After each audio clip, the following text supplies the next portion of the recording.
Hello everyone, I am Chaos Wolf, or you can just call me Wolf, and I'm back again for my last game for the marathon.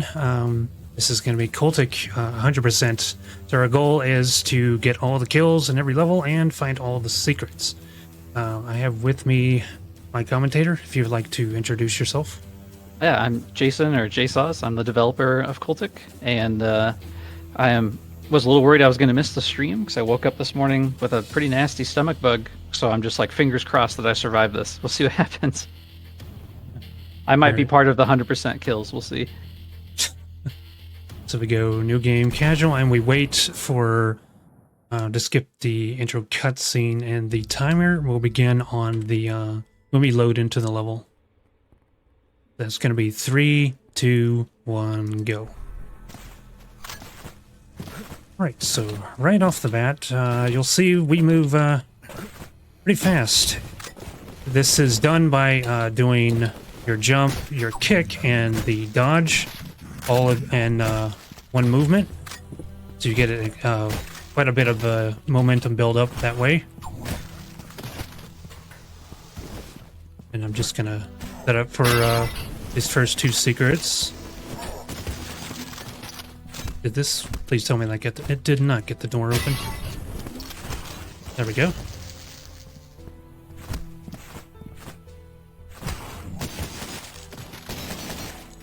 So there's not going to be a whole lot of gifts in this category. It's mainly just knowing where to find everything and having good strat for every combat encounter. And until we get some of the more advanced weapons, we're mainly just going for headshots with our pistol here. We'll be TNT quick tossing before you know it, though.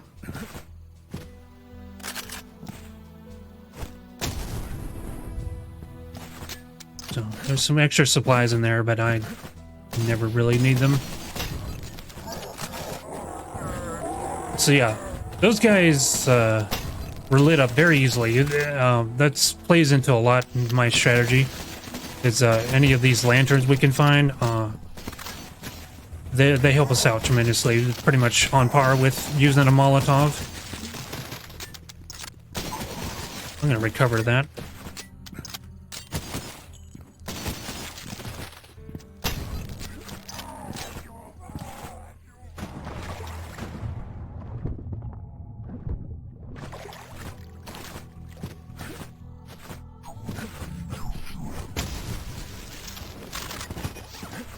Now we go back for these guys.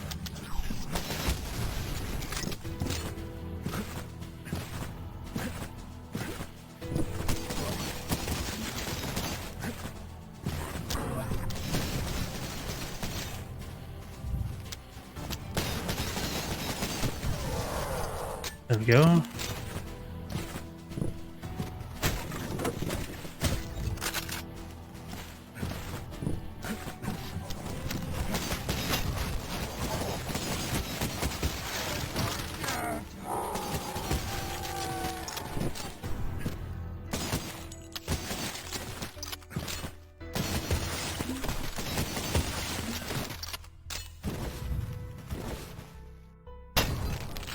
I'm gonna try to get that guy before he's programmed to kick the lantern at his feet towards you.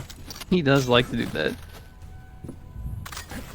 Now we're gonna be heading down here into this mine area, which where things really start to get interesting for this first level.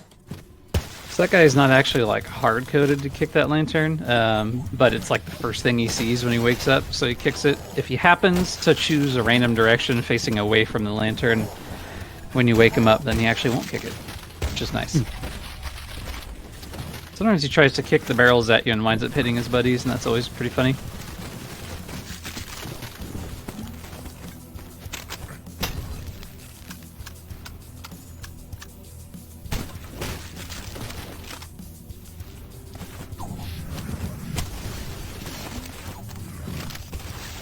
So we're going to be coming up on a secret very shortly. It's I believe there's an achievement tied to it called My Greatest Shame. You want to explain Yeah. the story about that, Jason? Yeah, so when he gets up to the secret, there's a tent up there, but instead of being like a 3D mesh, it's made of voxels. And in the original Cultic demo, yeah, there it is, the voxel tent. In the original Cultic demo that came out back in 2021, I originally had all the tents as voxel tents, but there's just like so many polygons in them, and it was really eating up like the poly count in the game, and so I switched them all over to meshes instead. But I forgot one, and as a lot of people noticed it and were like, what does this voxel tent mean? Why is this one a voxel? Can you destroy it? Is it like people thought it was like more of like a secret or something other than just me screwing up? So I had to immortalize it by leaving it in the final game. I'm gonna be locked in here for a moment as I'm gonna plant down 3 TNT bundles for a enemy that's called the Harvester. So you can line up these shots. I believe. Oh, he's too far away. Let me get over here. No, I picked up every single one. Alright, let's pay attention now. Come over here. There we go. No free field kit. Feels bad.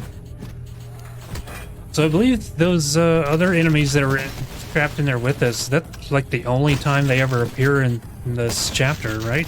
It is, yeah. They're kind of just like a fake out for the player, because you know they're kind of hanging from the ceiling and being all creepy and creaky on your way in. But they're for the most part pretty harmless. So there's kind of just a fun little misdirection. Here we go. Now for Shipyard. I'm gonna be grabbing the first of my weapon upgrades. Which, you like to explain the upgrade system? Yeah, sure. So there's a fairly simple weapon upgrade system in the game. You find weapon parts scattered throughout the maps, and you can use them to purchase upgrades for your weapons, and those range from like more damage, increased capacity, fire rate, and then most guns also have a fourth upgrade that somewhat alters the usage of the weapon, whether that's adding like a burst fire mode or slam firing the grenade launcher, stuff like that. So it's just a fun way that players can really tailor the guns that they use the most to their playstyle. Like if they really like using the Sten a whole lot, then you can make it a lot more accurate and a lot more damage behind it, so it's a much more viable alternative to like the pistol, so you're not trading as much like damage per shot.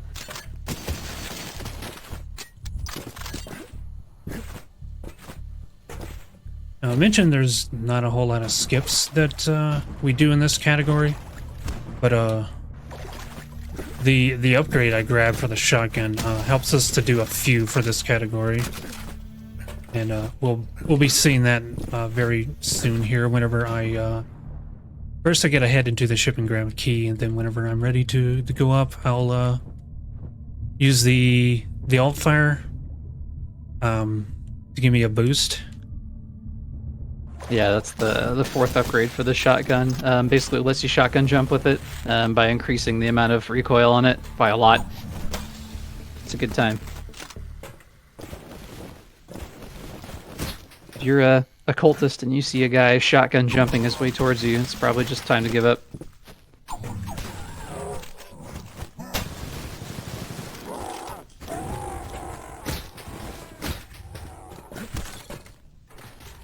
Here's a new enemy right here. That is called a ghost, and when you first encounter them, you're down there in that lower level. And by the way, that was the shotgun jump that we do.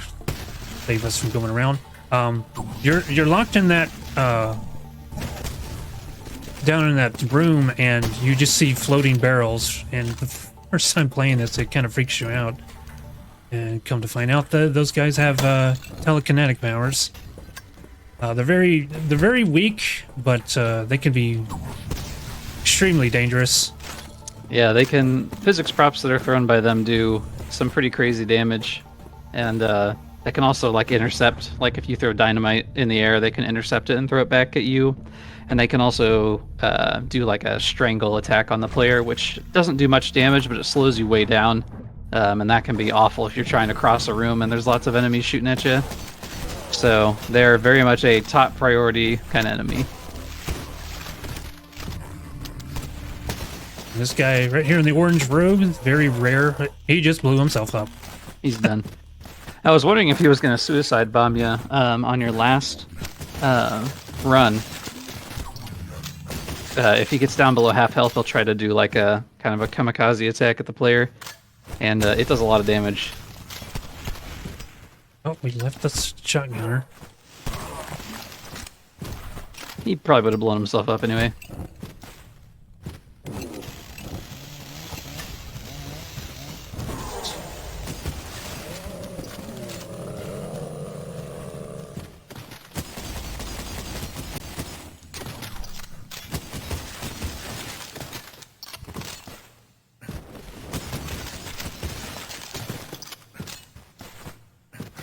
Right, we're done with that side. Now we can leave.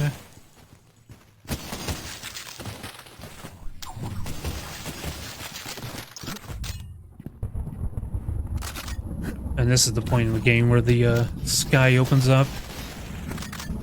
Hate it when that happens. It'd be interesting in the new update, which I was going to release today until I wound up getting sick. Enemies are a lot more bold about like dropping off of ledges if they can't pathfind you, and so I keep getting surprised by enemies that I'm used to staying up on their perches, and then they drop down and come after me.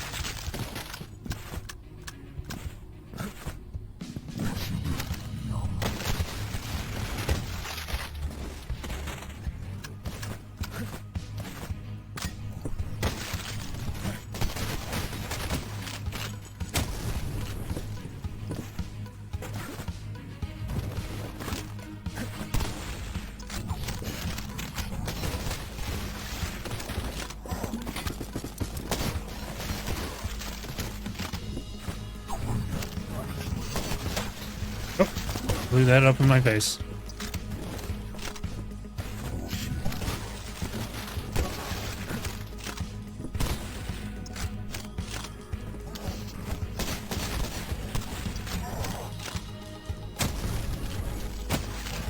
Okay, there's usually one or two left.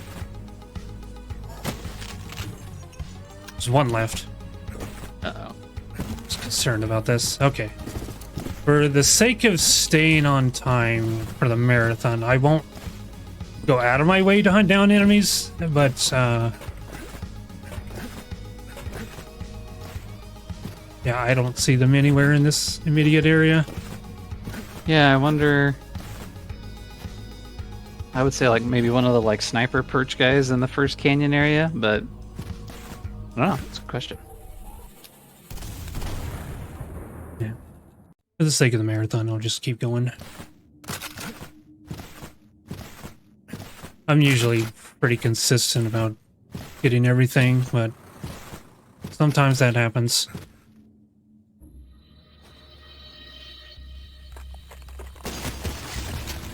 So in this level, you would think whenever I was routing this, I was thinking that I could just do the same route I do in any percent, where we skip over the bridge, because I figured, you know, if an enemy never spawns in, then he doesn't count towards the in-game kill counter, right? Right, but the difference is like some of these infected guys, they're already spawned in. They're just like laying on the ground playing dead, and then some of them don't even exist, and then they just get activated. So the ones that don't exist at all, like the ones that spawn at the bridge, those ones don't count towards your kill total. But the ones that are already activated in the map, the first one you killed that's laying in the bush, he's one of those. Like if you crouch down in the bush, I think you can see his body laying there.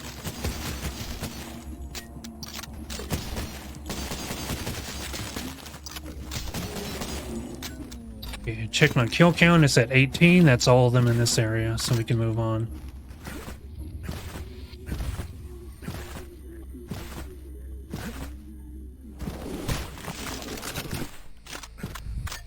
Now we're looking to get 23 here.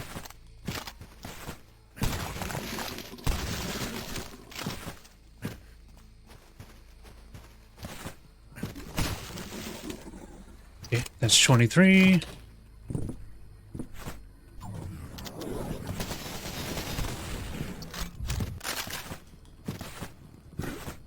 So I don't know if it's part of the routing or not, but once you step inside that building, all of the infected and the cultists aggro on each other, and assuming they don't see you first.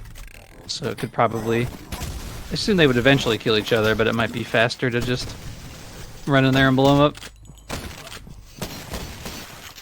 Yeah, and especially grabbing the upgraded Sten, because it's the same... the saying we have in the speedrunning community, then is friend. So we upgrade this thing for for damage, and yeah, you could just rack up headshots really quickly.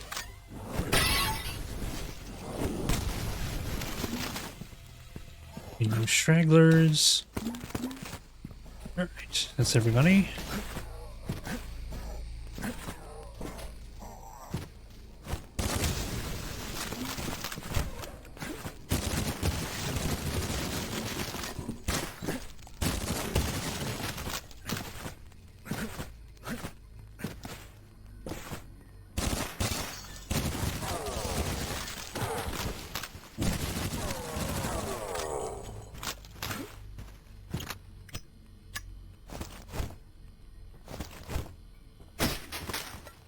There's a ton of zombies in this next area, so I prepare what called a Molamite. Yeah, good old Molamite. Duct tape TNT to a Molotov. I got a little banged up there, but I'll be alright. Probably make him spawn first before I do that. He's stuck on something. And there he goes.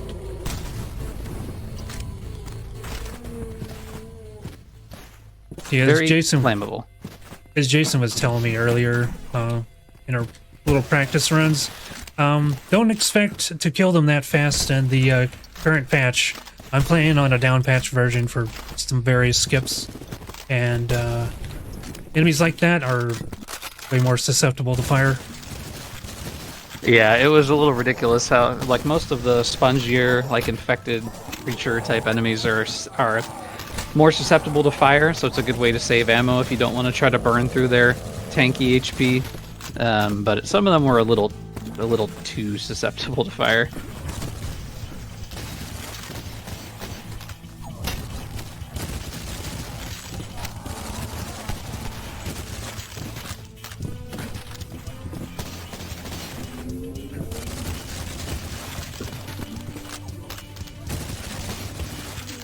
Right, that's 100%.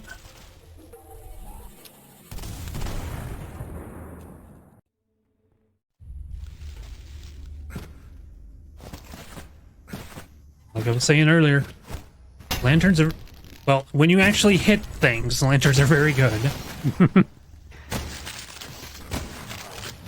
Be kind of a in the new patch that I'm getting ready to or the update I'm getting ready to release. There's an ambient light slider to restore some of the original moodiness the game had back in the earlier demos, and it reminds me of I don't know if you've played Super Metroid, but you've got those rooms where you've got like enemies that produce light, and if you touch them or shoot them, then they die, and then that light goes away. So you kind of have to decide, like, do you want to try to avoid them or just knock them out and deal with the lower light level?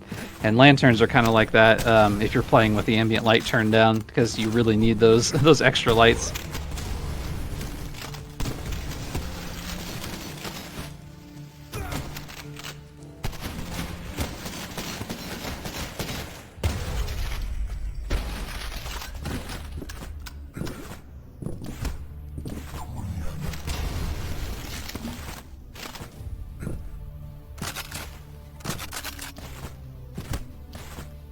Burning through a lot of ammo, so that's why when it's right there in my path, I always grab it whenever I can.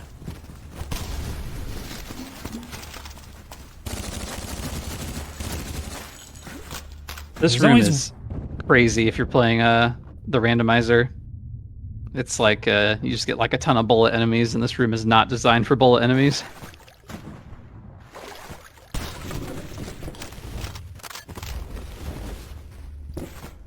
I have yet to try that out. I really need to. It's not very balanced, but it is pretty crazy. I've been playing the RE4 randomizer a whole lot lately. That is a lot of fun.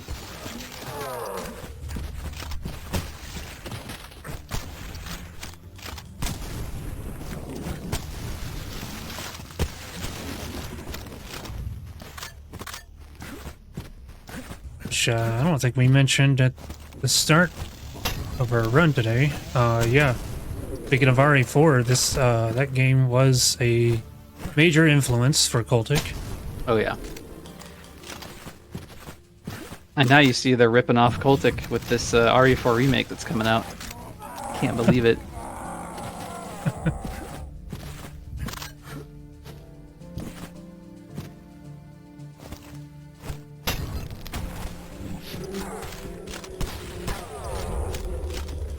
See, but that lantern is quite literally every fire and forget.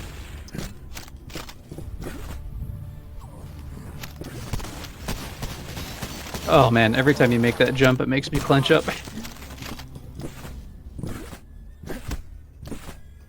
This room, one of the custom difficulty settings is you can turn up the amount of force that enemy bullets apply to you.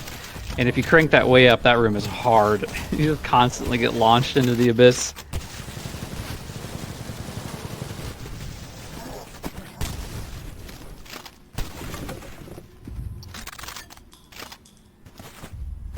I did grab the key.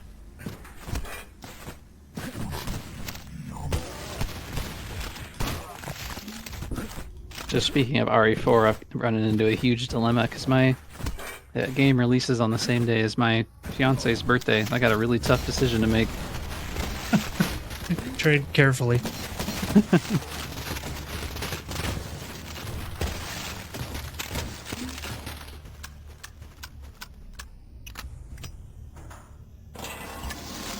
I prepared another Molamite. Man, I should have had Makeshift do a Molamite plushie. That would have been dope. That was a tough choice, trying to figure out what I wanted to... A Ghost plushie was the runner-up on the community vote. Well, I guess they quite literally tied, and then I just made an executive decision.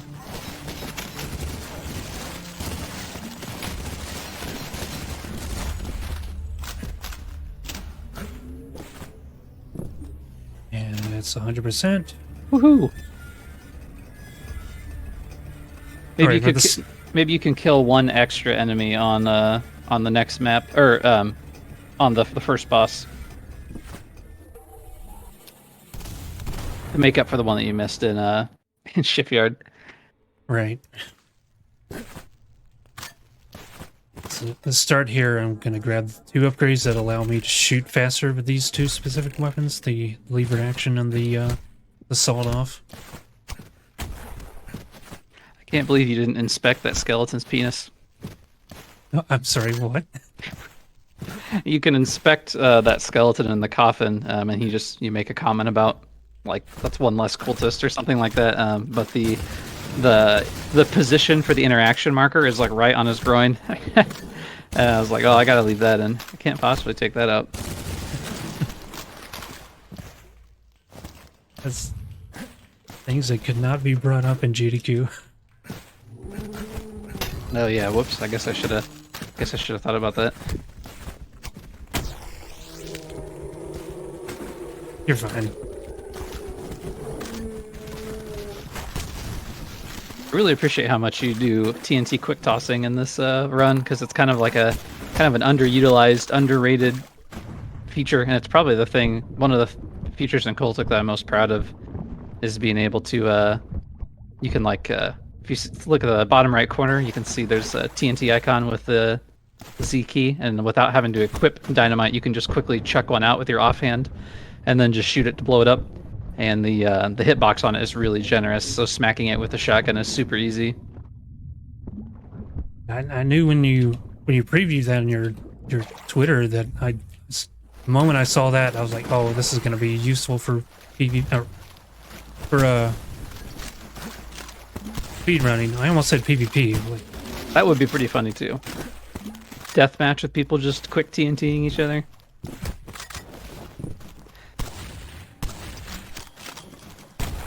there we go. Okay, gotta finish off this pesky ghost over here.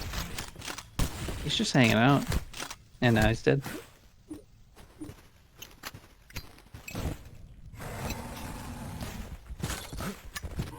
Again, just completely disrespecting these enemies. Poor guy. He never stood a chance.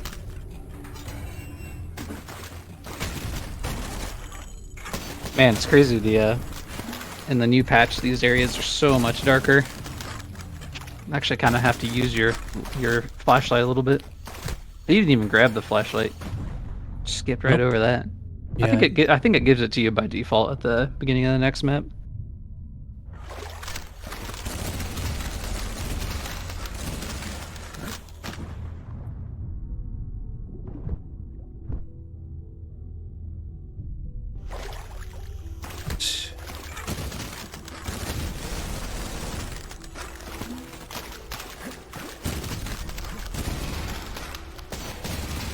They probably should have thrown up a content warning for these skeletons, not for the faint of heart.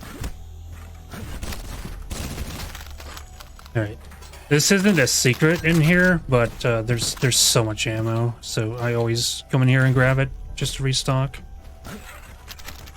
Like I said before, being that we kill absolutely everything, we burn through a lot of ammo.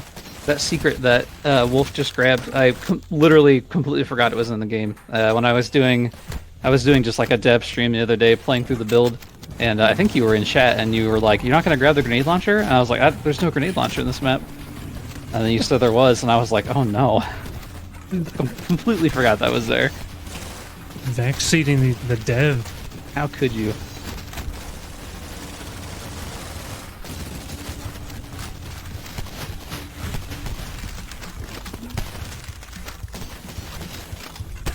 Did he just lose interest in me and turn his back to me? He didn't care anymore. It's actually like a really elusive bug that I still haven't figured out what causes it, but it's like if you basically like damage an enemy to within an inch of their life with like a really powerful attack, for whatever reason it just like will sometimes just make them de-aggro. Like, it's funny to watch because it's like you hit them so hard they just like forget what they're doing and where they are. I think it has something to do with like there's the enemy hit or the enemy damage code is kind of messy, and I really need to go clean it up. But I think there's got to just be some like overlap edge case where if an enemy is at like 1 HP, then something's going sideways. But I'm not really sure. I can't ever replicate it reliably.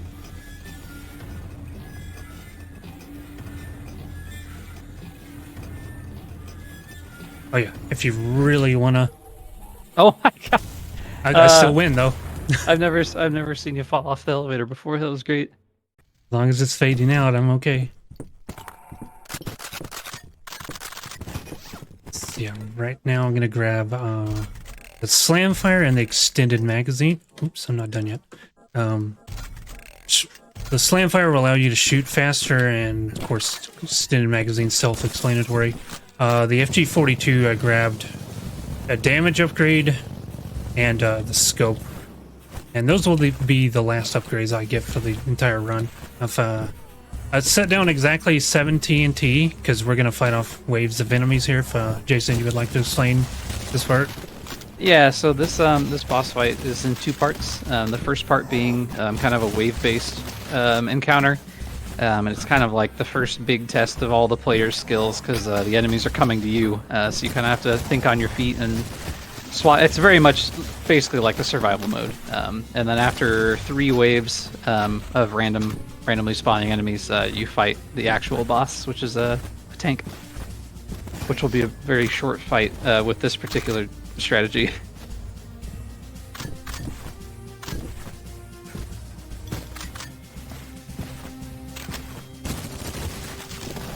I'm not really like I'm very much the kind of person. I'm not like a huge fan of like lengthy boss fights in games, which is why like I'm a big proponent of like using cheese strategies on bosses, because I feel like the spectacle of the fight the first time you play it is what's the most enjoyable, and after that it's just kind of a really time-consuming fight in most cases.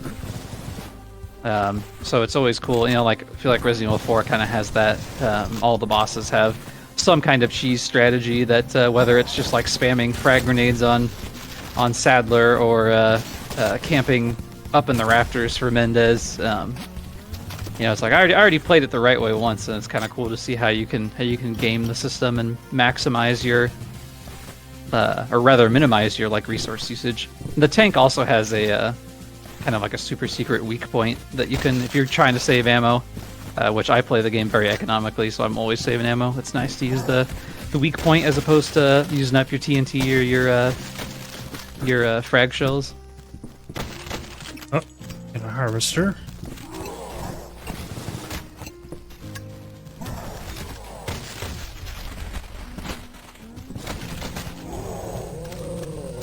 So a good strategy with the harvester is if you aren't getting peppered from another enemy is after you throw a Molotov at them, is just like keep on walking up to them so they start their attack and then dash out of the way. Because every time they attack, they stand still, and that keeps them in the fire longer, which increases your chances of them going up in flames with just a single Molotov.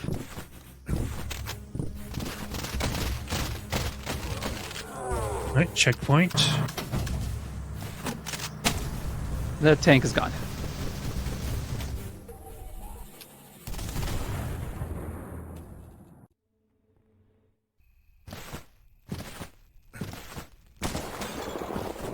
Yeah, this is the level that introduces the sharpshooter, but we just moved too fast for them to ever be a problem. Yeah, I imagine they probably weren't briefed on CULTIC guys' extreme speed when they joined up. Tracking a target like that through a scope would be not a great time. That was not intentional. I did not mean to slip off.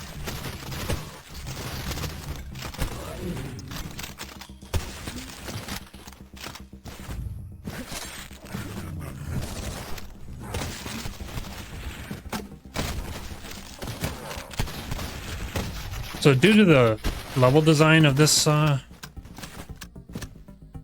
this particular map,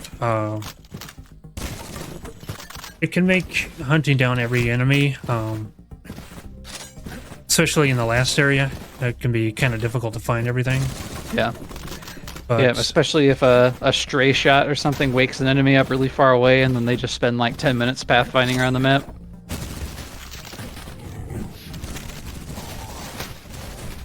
But I've spent a good deal of time figuring out the best route for this.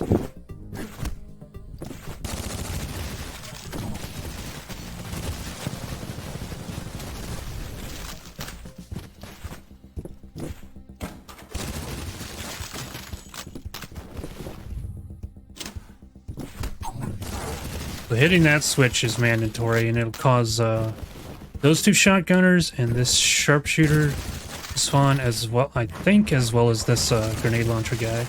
Yeah. It's kind of funny, those enemies, the sharpshooter and the grenade launcher cultists are both positioned to attack you if you jump down into the water. And if you take the stairs back down, you get the drop on them. But if you jump down into the water, which is so enticing, then they actually... then they'll engage with you as soon as you drop down. What I just did there is actually one skip that works in this category. Normally there's a switch you have to hit that spawns a few enemies, but that's one we can actually just skip entirely. It won't count towards the total kills. So as long as they never spawn, then we don't have to worry about them.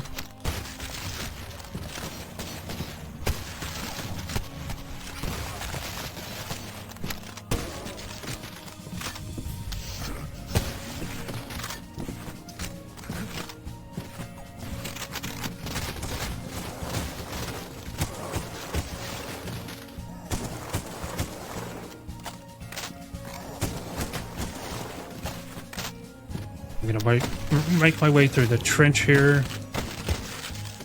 There's gonna be several of these to clear out.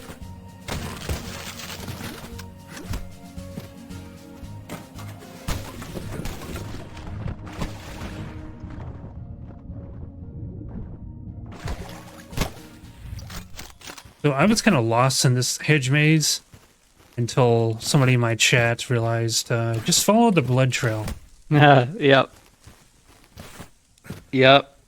There's a lot of goodies in the maze to grab if you explore every path, but the main path is yeah, just follow the blood. Nice dodge. I went a complete circle around. Next one is right here.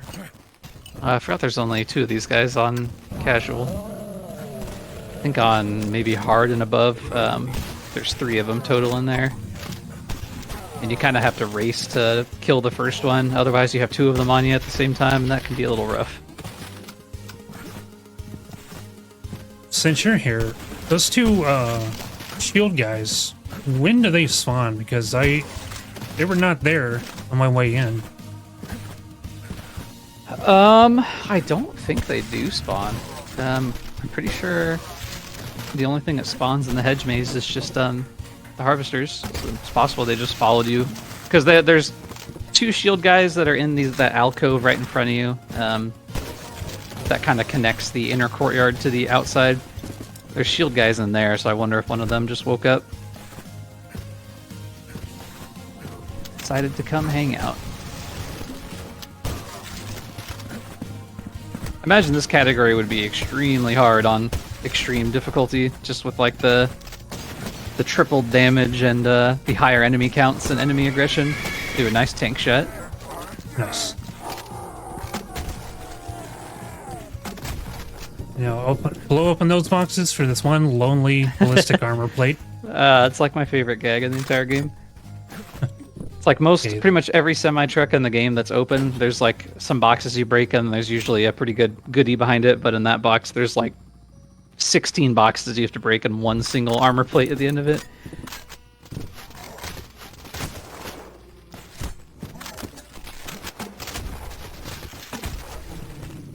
How are you still alive?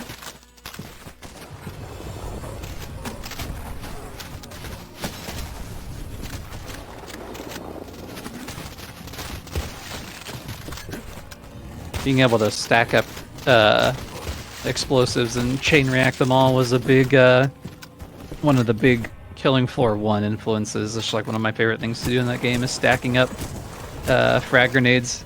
It's super satisfying. So being able to do that with the China Lake and everything this is another secret I always forget about. That's a shame because it's a really good one. Lots of good stuff in there.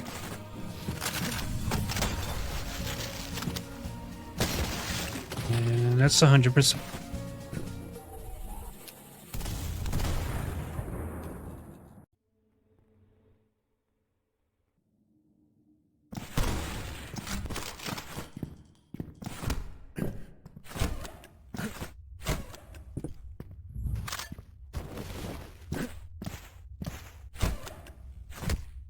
One ghost hiding out in this room.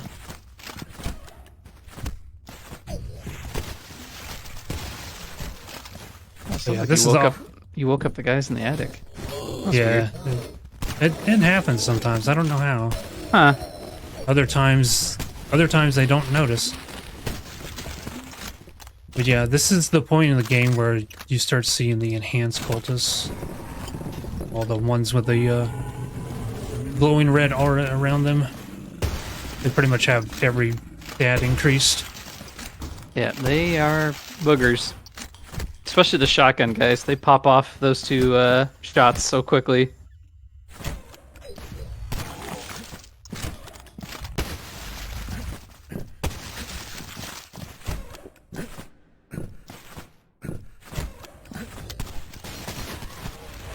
This is another secret I always forget is here.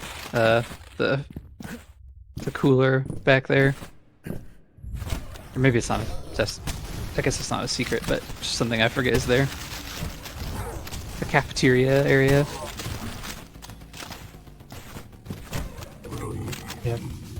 If it weren't for those two enemies, I would probably never even go in there.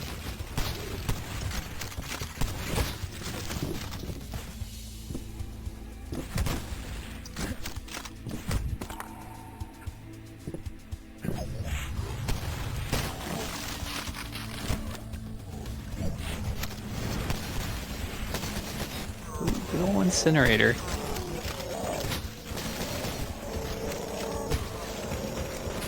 Not so effective against knights. Yeah, they don't care about it too much.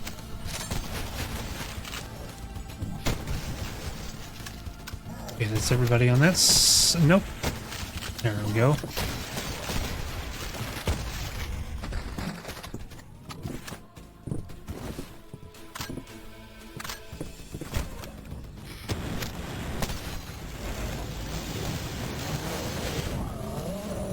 Let's see, got the ghost.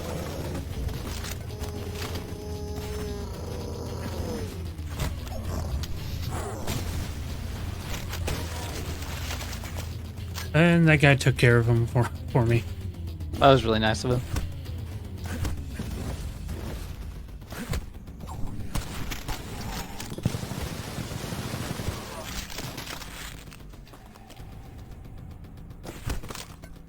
Oof. Nice jump. Don't forget, hit the bell. Thank you. So, I'd like to tell the story about the... Yeah, it's like the funnest of the fun facts about CULTIC is that this whole like Asylum like burning down thing, I added this like 6 hours before the game launched. I was doing like one last little playthrough on launch day, and I was like, man, with the incinerators that spawn in here, spraying their flamethrowers everywhere, it'd be so cool if it was just like they're just going like scorched earth and just like burning the place down. So actually, anybody who got like a review key for the game and played it before launch actually didn't see this scene. It was just the Asylum was just dark like it was before. A little bonus for the community getting to experience that first. Alright, and that is 100%. Nice.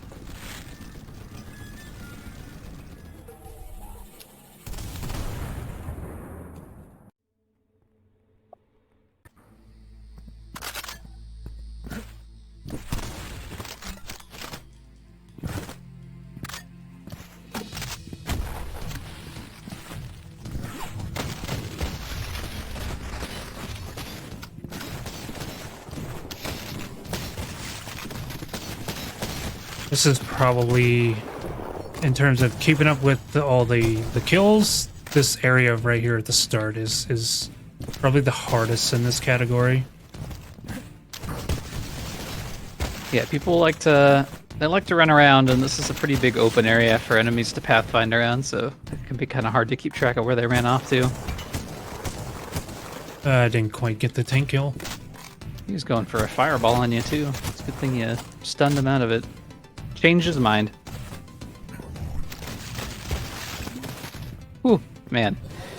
I was saying in practice, I never buy the fire rate upgrade for the lever action, so I always forget how fast the alt fire is with it on.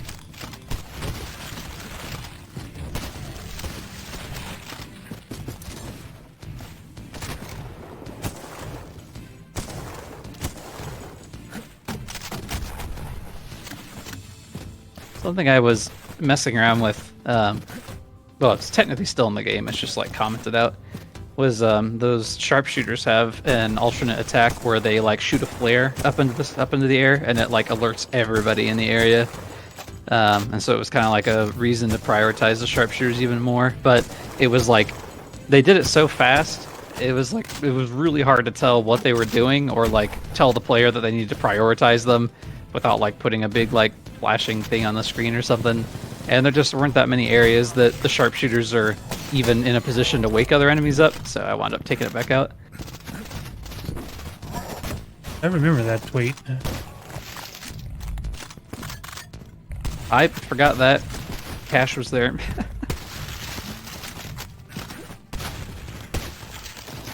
I don't even know if that one's a secret, is it? It's just stuff. Nope.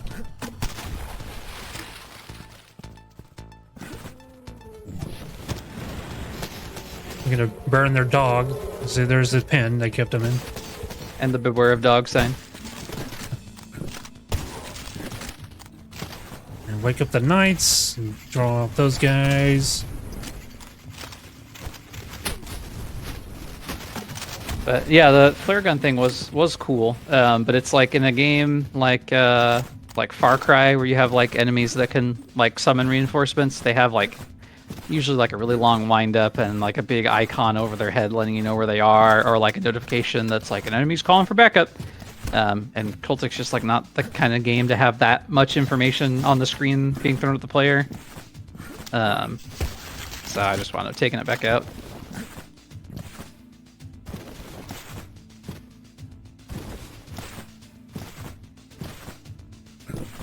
Yeah, with a quick check, I saw that was... You want to get 72 before you enter into this area. Oh no, are you gonna bully the lava guy? Have to. Oh, poor guy. I always kick him into the lava.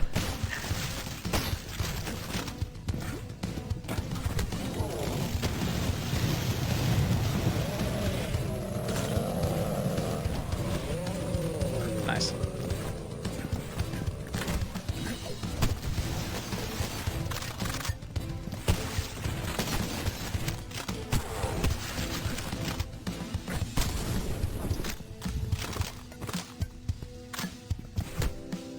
And this is like the one time I'm gonna use a quick save because I could get knocked off into the lava here.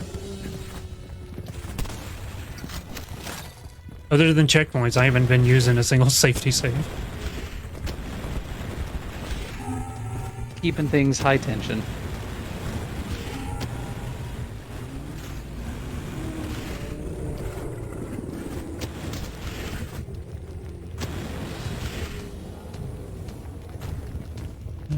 That appears to be everything. The way the incinerator works was inspired a lot by I guess I don't know if it works this way anymore, but in the earlier Killing Floor 2 days, if you played as like the firebug class, there was a perk you could grab called ground fire that basically, like, if you were spraying flame weapons at the floor, it did a lot more damage. And so having flame be treated like a fluid rather than just like a puff of air in front of the player is always feels a lot better to me. So it's kind of made the incinerator very much more of like a liquid napalm kind of launcher than like a... I guess it's kind of like... And Turok 2's flamethrower is the same way. I really always liked how that one worked.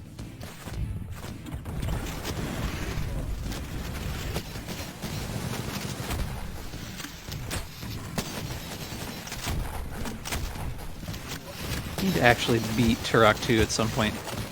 I've been playing it since I was... Excuse me? Yeah, I get lost in the caves every time and then give up. So I need to just like play it with a guide or something and make it through there. It's so confusing. Oh, initially, so I've been playing it since I was a kid. Like, used to play Turok 2 Deathmatch all the time. And I didn't ever beat the campaign as a kid because the spiders that show up in the River of Souls level like freaked me out. I don't like spiders in real life, but something about the spiders in Turok really like wigged me out as a kid. Not as big a deal as an adult. The only spiders in games now that like really freak me out are the spiders in Satisfactory. I hate them. I have to play with arachnophobia mode turned on in that game.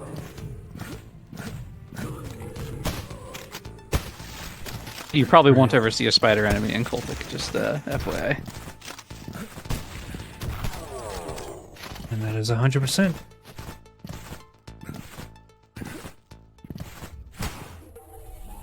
Oh, nice. Past the fake fog.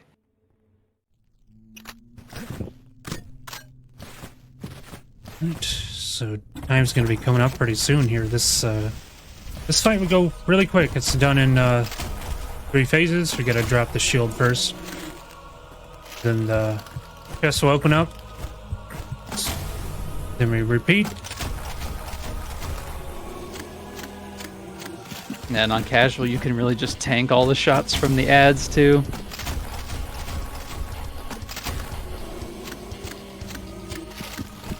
31 dynamite. And time. Very nice. Nicely done. I'll wait for the sound glitch. It's fixed now. I fixed it.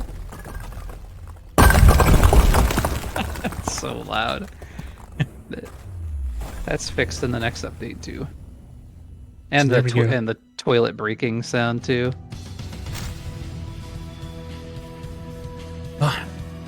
Every level but one is 100% kills.